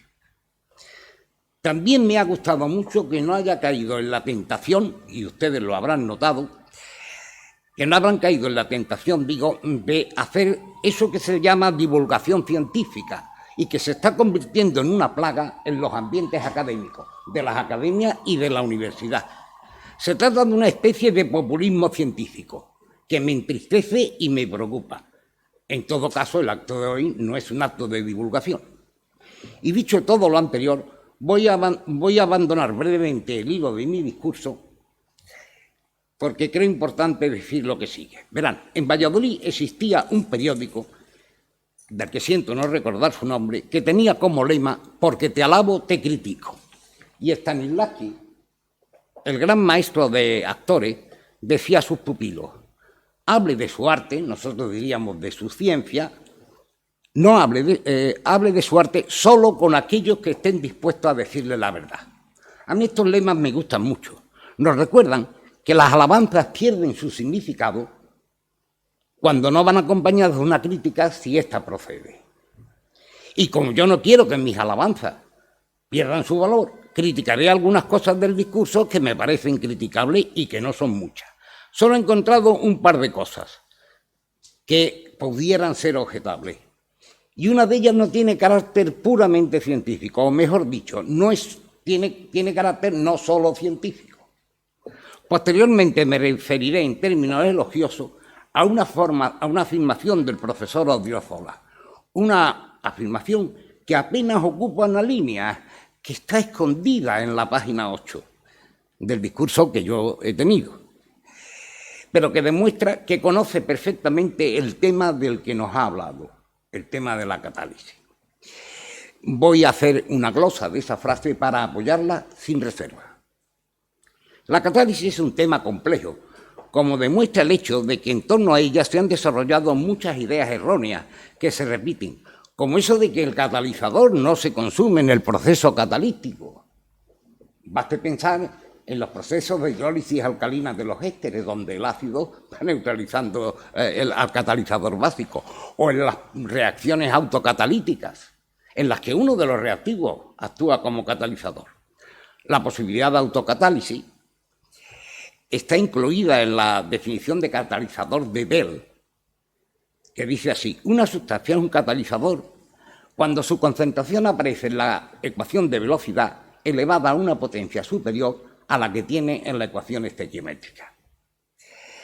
A mí esta definición me gusta más que la de Bercelio, que definía, como ha dicho el nuevo académico, un catalizador como una sustancia que acelera la reacción y que permanece inalterada. También es errónea la idea de la llave y la cerradura, tan del gusto de los científicos que se mueven en el ámbito de la biocatálisis. E igualmente es falsa la idea de que el catalizador no altera el equilibrio reactivo-producto. A estos errores me referiré luego. Pero pasemos a la crítica. En la página 24 del texto aparece una ecuación compleja que se refiere a la reacción del desplazamiento del gas de agua. No se explica cómo se llega a esa ecuación. Por otra parte, esto tampoco me parece lo principal. Lo principal para mí proviene del hecho de que se habla de que esa ecuación ajusta los datos experimentales. Pero esa ecuación contiene 8 parámetros ajustables, muchos de ellos como exponentes. Una ecuación así ajusta lo que se le ponga por delante. De manera, no, lo digo en serio, de manera que el ajuste no prueba nada. También, aunque sostiene la pendiente teórica entre los datos experimentales y los ajustados, con la pendiente teórica de 1, en el caso de que el catalizador esté disperso sobre una superficie, la pendiente es 1.4. Creo que esto merece una explicación que estoy seguro él podría darnos y en todo caso aparecerá en la publicación de su discurso. Mi segunda y última crítica no es puramente científica, como ya he dicho, tiene que ver con la palabra sostenible que aparece en el título y se ha repetido mucho. Es una palabra que actualmente se confiesa uno con ello constantemente y hay que tener cuidado con esto, porque puede convertirse en un lugar común. En relación con esto, una vacuna extraordinaria es el diccionario de ideas recibidas de Flaubert, que a lo mejor tienes incluso en tu casa. Bueno, yo que disfruto yendo de compras a mercados y tiendas, durante muchos años hemos coincidido el profesor Odriozola y yo en una carnicería que nos ha provocado sublimes placeres culinarios.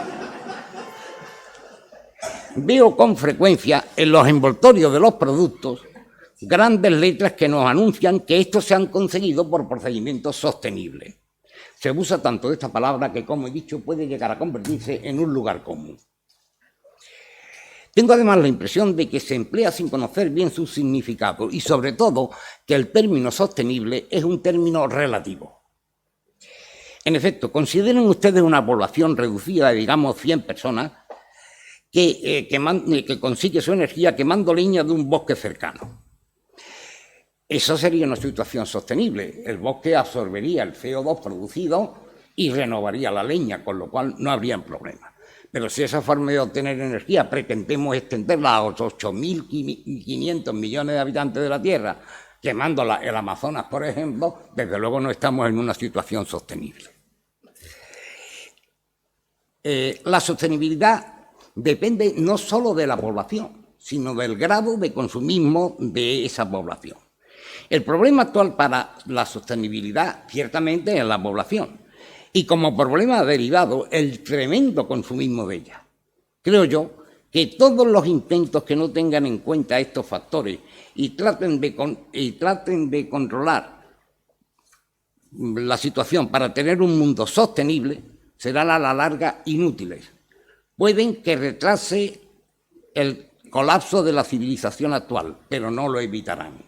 Así pues, el papel de la catarsis en la consecución de un objetivo sostenible, que es el título, me parece quizás demasiado optimista. Creo que sería algo más adecuado haberle puesto algo así como el papel de la catálisis para retrasar el colapso de nuestra civilización.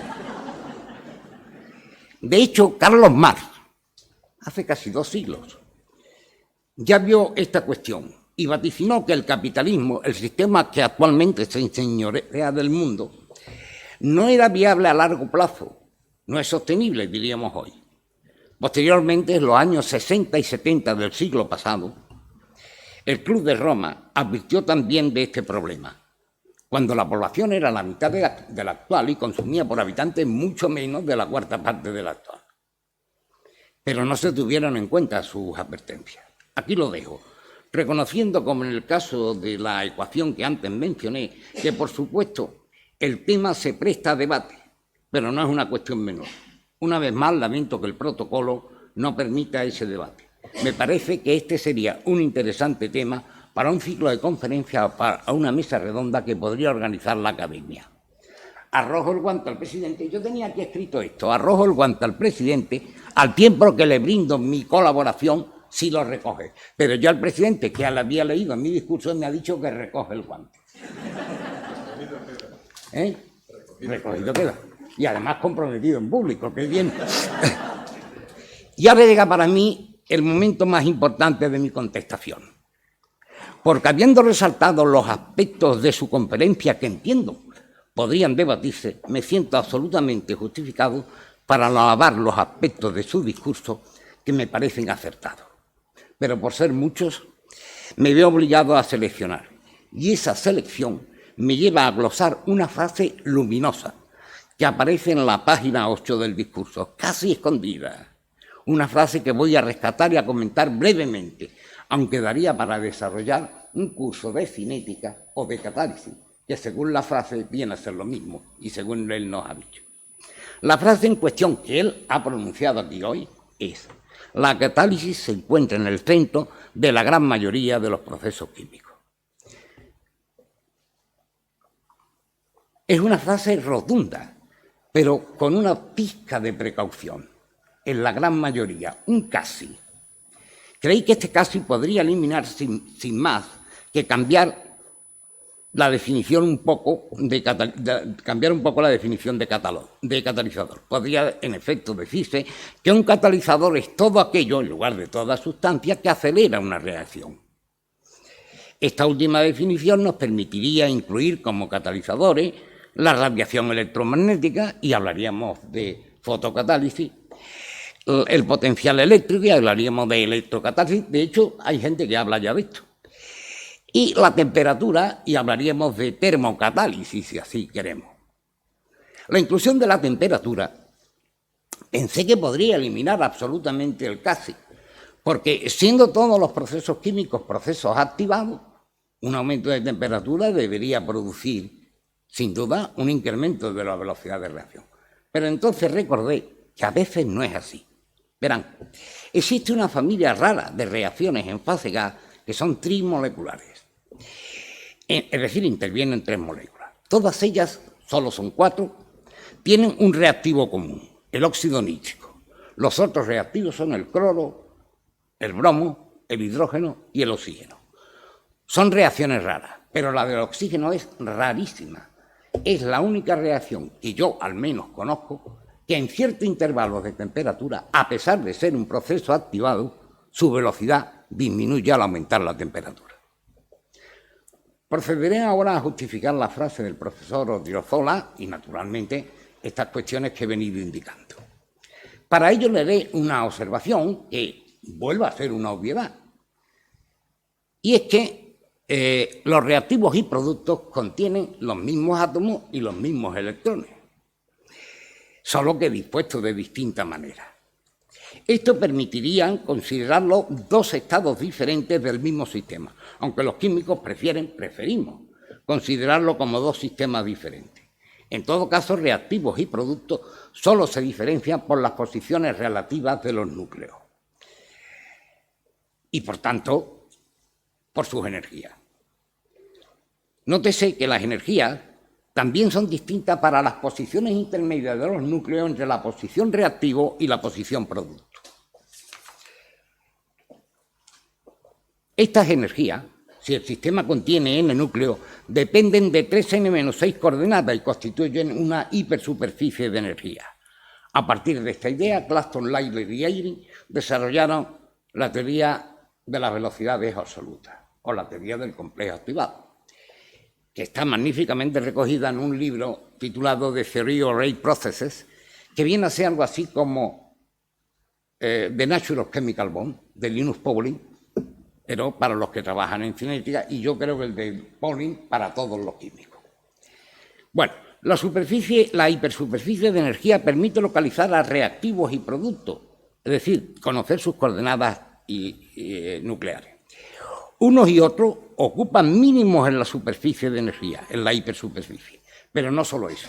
Las hipersuperficies de energía suministran los datos necesarios para calcular las funciones de partición de reactivos y productos, cuando estas funciones de partición tienen sentido. Es decir, para reacciones en fase gaseosa, en que las interacciones intermoleculares son despreciables, salvo cuando chocan, naturalmente. De hecho, solo en esas condiciones son calculables las hipersuperficies de energía. El paso de reactivos a productos es necesariamente un proceso activado, porque en una superficie el paso de un mínimo a otro requiere pasar por un máximo, aunque sea local.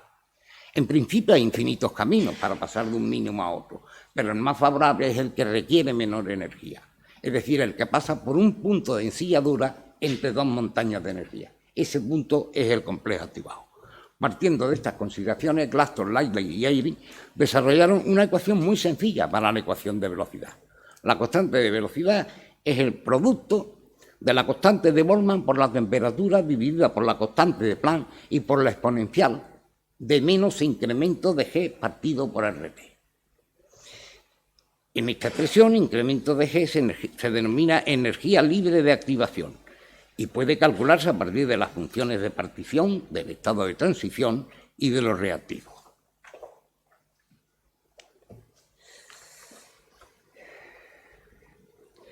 De acuerdo con esta ecuación, a una temperatura dada, la velocidad crece cuando disminuye incremento de G de activación. Y eso nos permite una definición clara de catalizador, algo que hace decrecer el incremento de G de activación.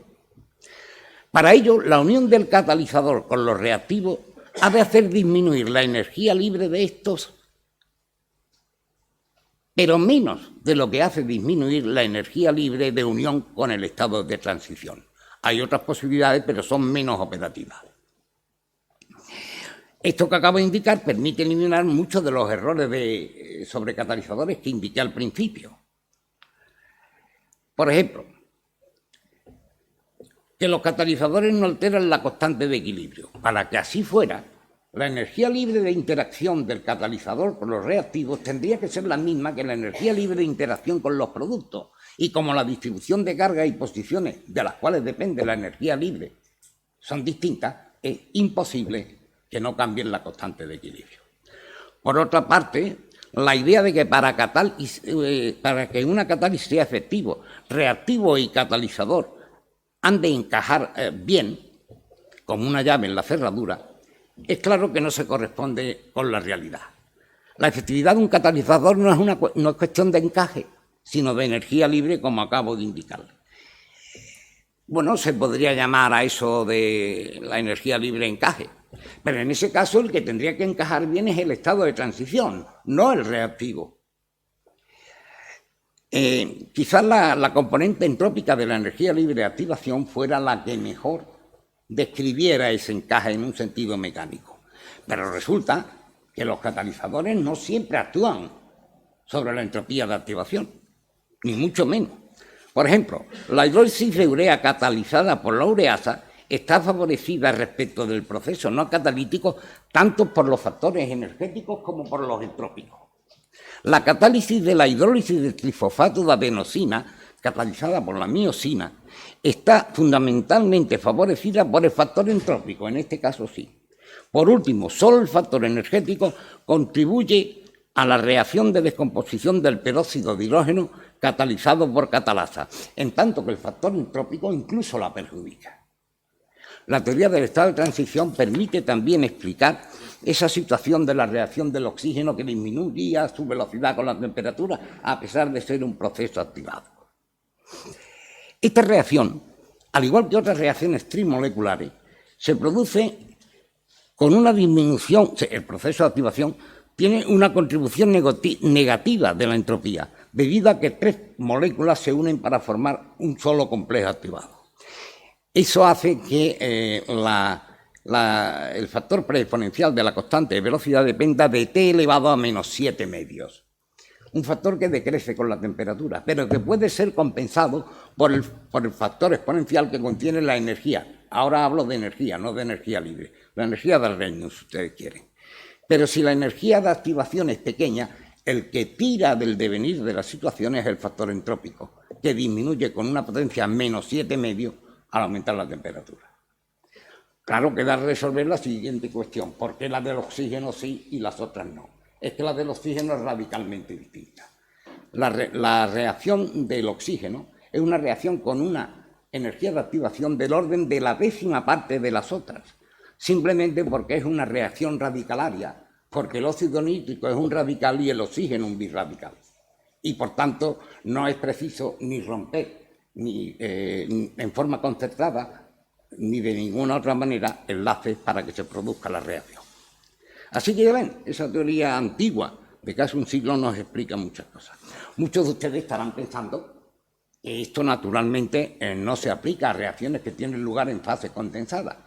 Por supuesto, En esas condiciones, hablar de funciones de partición de una partícula simplemente no tiene sentido. Y el cálculo de la superficie o hipersuperficie de energía aún menos.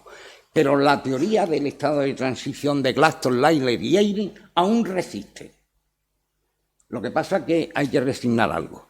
En lugar de ser una teoría puramente teórica, es semiempírica. El tratamiento ahora se basa en determinar una constante de velocidad en unas condiciones de referencia. Esa constante de velocidad nos da la superficie de energía, bueno, la superficie de energía no, la energía libre de activación en esas condiciones de referencia. Entonces, podemos ya abordar cualquier otra situación si calculamos el coeficiente de actividad de reactivo y estado de transición en esa nueva situación.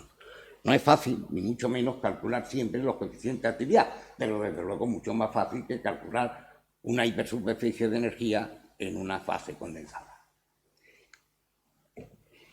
Este tratamiento, por supuesto, es aplicable a procesos catalíticos. En este caso, los coeficientes de actividad describirían la interacción del catalizador con los reactivos y con el estado de transición. Y esto, desde luego, abona la tesis del profesor Odriozola. Todo, si ustedes quieren, es catálisis. Por ejemplo, cuando uno se interna por este camino, uno observa semejanzas insospechadas. Por ejemplo, el comportamiento ese que le he descrito, que pasa por un máximo, la velocidad de reacción al variar la temperatura, se observan en otros muchos casos. Por ejemplo, cuando sobre un catalizador tiene lugar una reacción bimolecular y se aumenta la concentración o la superficie del catalizador, también pasa por un máximo la velocidad de reacción. Otra semejanza, por ejemplo, es la siguiente. La ecuación que describe el coeficiente de actividad de un reactivo sobre una superficie sólida, supuesta una isoterma tipo Lamuir, es exactamente la misma que la de absorción o unión, si prefieren, de un reactivo con el ADN en disolución, supuesto que no se produzca con cooperatividad. Así que ya ven, la química es catálisis, en cierto sentido. Voy a añadir un ejemplo adicional sacado del campo de la química orgánica. Este viene suministrado por los llamados efectos de los sustituyentes, bien conocidos, sobre todo los químicos orgánicos, aunque los efectos de los ligandos no andan lejanos de los efectos de los sustituyentes, como es natural. Estos efectos se describen mediante ecuaciones empíricas como la de Hammett o Taft. En estas ecuaciones se considera un estado de referencia que corresponde al sustituyente de referencia y la constante de velocidad se expresa en función de dos parámetros, sigma, que depende del sustituyente, y rho, que depende de la reacción. Pero sigma no es otra cosa que el logaritmo neperiano del coeficiente de actividad del reactivo, y rho forma parte del coeficiente de actividad del estado de transición. De hecho, ese coeficiente de actividad, mejor dicho, su logaritmo neperiano, viene dado por rho menos 1 multiplicado por sigma. Nótese que el coeficiente de actividad del reactivo depende solo del sustituyente, como debe ser. Y el del estado de transición depende también del parámetro rho, parámetro de reacción, puesto que es la reacción la que determina el estado de transición.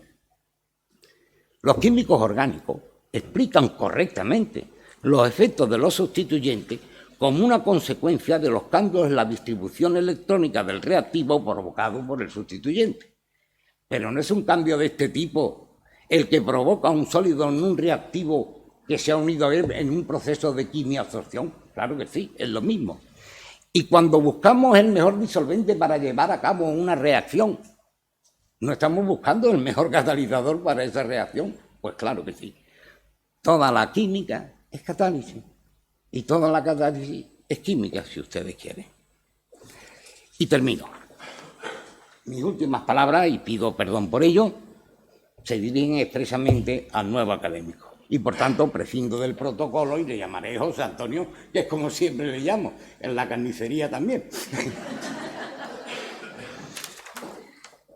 Estas palabras son similares a las que don Carlos Gómez Herrera, un académico ejemplar, me dirigió a mí cuando yo entré en la academia. Pero él era una persona más templada que yo. usaba palabras más suaves de las que yo voy a usar. Pero como va a quedar entre José Antonio y yo, pues no pasa nada.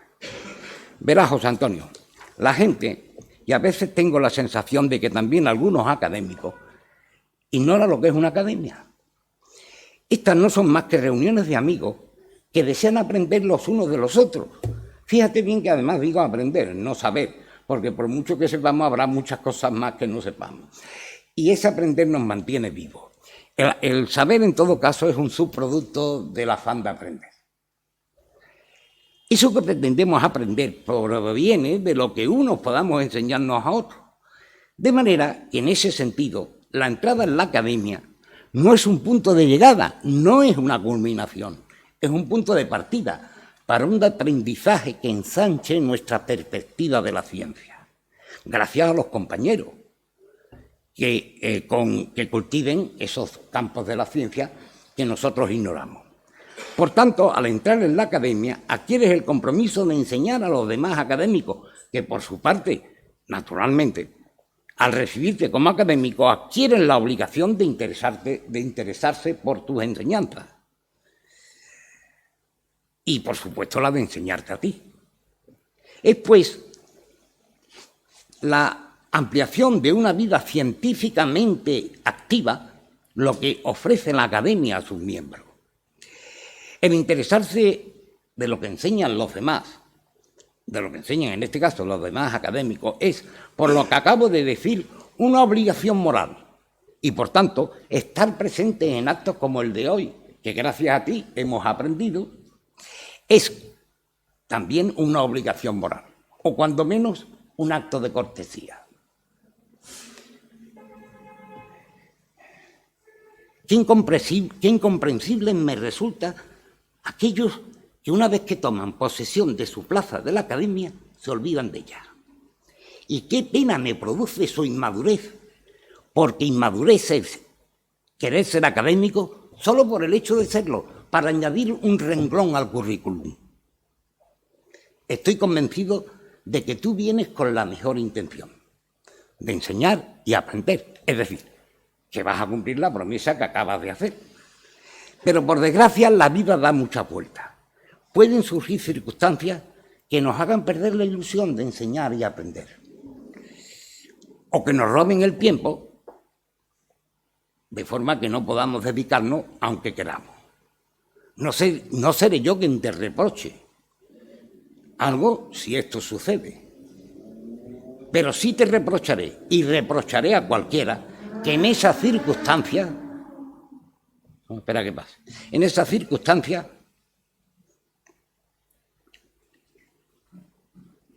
y decía que sí te reprocharé a ti y reprocharé a cualquiera, que en esa circunstancia no te apartes y en lugar de eso te transforme en un académico vegetante, en un punto muerto, en un peso muerto que gravite sobre la academia bloqueándola, en un académico que solo tenga de eso su nombre. Si alguna vez te ve en esa situación, retírate y deja paso a otro. Cuando pasen esos males, podrás volver a la academia. La academia te recibirá con los brazos abiertos, una vez que hayan pasado los problemas. No tengo dudas de que actuarás correctamente y de que serás tan cortés como lo has sido hasta ahora, con esa cortesía que resalté al principio de mi intervención cuando mencioné que no nos has hecho esperar para entregar tu discurso. Así pues, bienvenido. He dicho.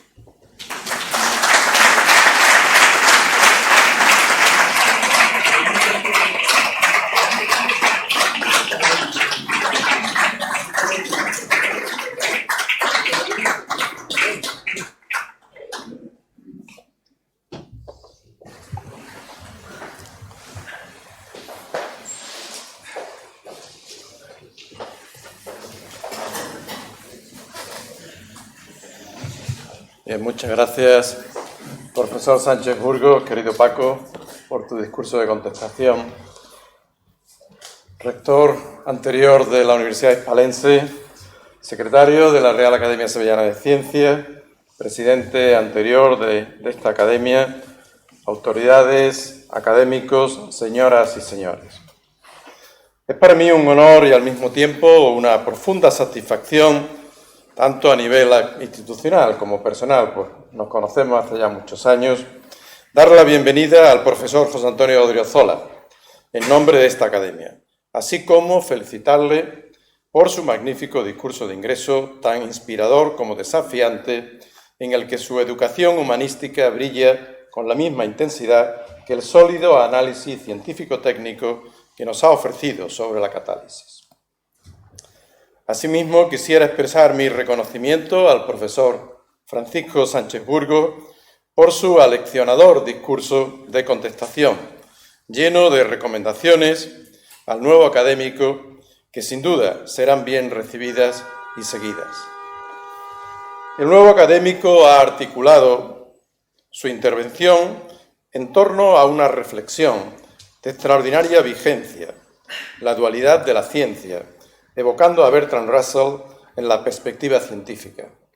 Nos ha recordado que el conocimiento científico nace de la búsqueda de la verdad, pero que su aplicación técnica puede ponerse al servicio de la sociedad y no siempre para bien, al servicio del poder. En esa tensión entre verdad y poder, entre conocimiento y aplicación, se sitúa una de las responsabilidades más delicadas de nuestro tiempo. La ciencia no es moralmente neutra cuando se proyecta en la realidad. De ahí que reconozca la pertinencia de su referencia a la Declaración de Milán del año 2024 y que agradezca la cita al profesor Odriozola, pues tuve el honor de promover la citada declaración como coordinador del pequeño grupo de dirigentes de la Unión Internacional y de las Federaciones Continentales de Bioquímica de todo el mundo. El profesor Odriozola hace referencia en particular a la exigencia en la Declaración de Milán de comportamientos éticos en el desarrollo de la investigación y en la interpretación de los descubrimientos. En efecto, el progreso científico, desprovisto de reflexión ética, puede convertirse en instrumento de desequilibrio. Guiado por principios, en cambio, es herramienta de emancipación y de mejora y progreso colectivo.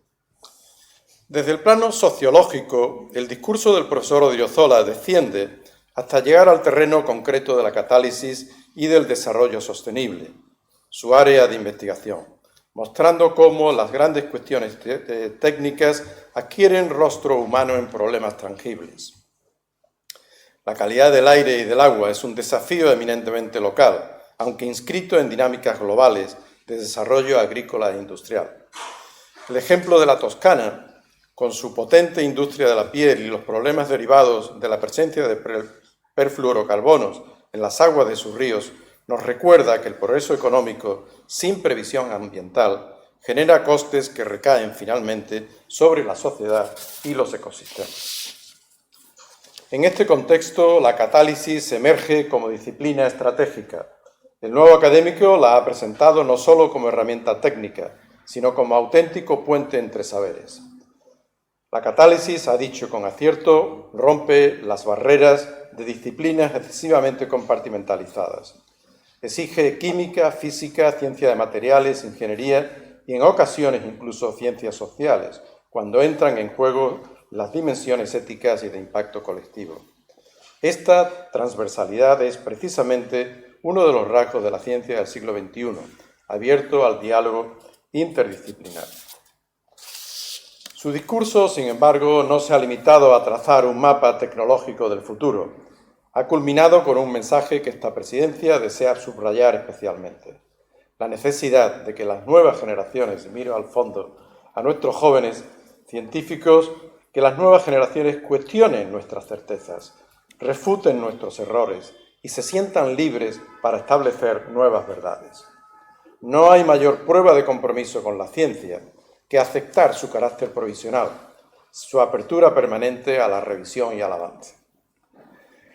Esta invitación a la crítica responsable y a la superación intelectual enlaza con el espíritu mismo de las academias, cual es custodiar el conocimiento, sí, pero también promover su renovación constante en beneficio de la sociedad y de la ecosfera, donde todos estamos.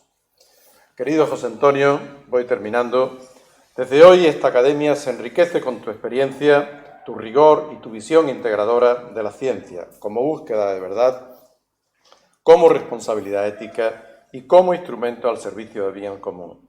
Confiamos en que tu presencia entre nosotros estimule el diálogo interdisciplinar y fortalezca nuestro compromiso con un desarrollo verdaderamente sostenible. En nombre de todos los miembros de esta academia, nuestra más cordial enhorabuena. Muchas gracias.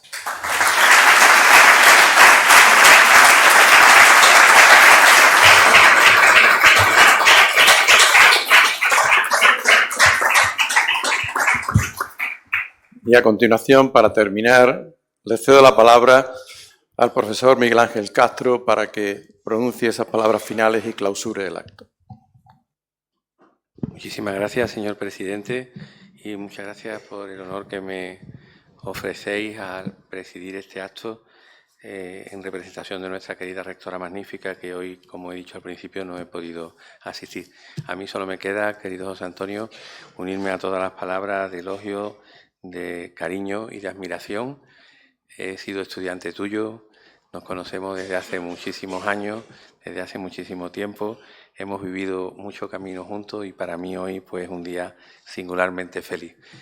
Repito y les pido disculpas a todos que yo no venía aquí para presidir nada, solo venía para compartir con mi admirado profesor este momento y con mi querida Real Academia Sevillana de Ciencias este emotivo acto. Así que sin más, muchísimas gracias a todos y se levanta la sesión.